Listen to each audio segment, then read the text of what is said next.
These cacti only live here in the Sonoran Desert, so it's important to kind of keep their health in mind because they can't survive anywhere else on planet Earth. Cold weather, especially below freezing temperatures for a long period of time, can damage the saguaros.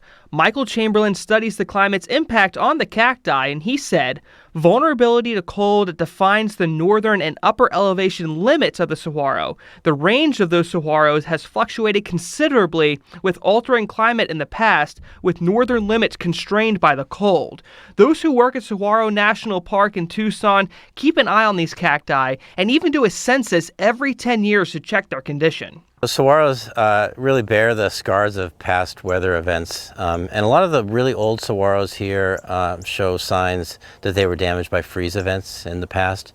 Those marks left by freeze events are seen in these bark-looking darker spots you will typically find on one side of the cactus. These cacti are extremely resilient, but if temperatures fall under 32 degrees for a sustained period of time of about 36 hours, it can really damage a cactus like this. The last time we saw an event like that was back in 2011, where most of the damage you see on the cacti now came from. Since then, we haven't seen a long period of time like that under freezing. That was also the time where we saw damage to arms of the cacti that still can be seen today. It's because the flesh is kind of weakest at that part where the arm joins the main stem. It's not very thick, and so as it freezes, it loses its tension and it starts to kind of turn and the arm starts to go down.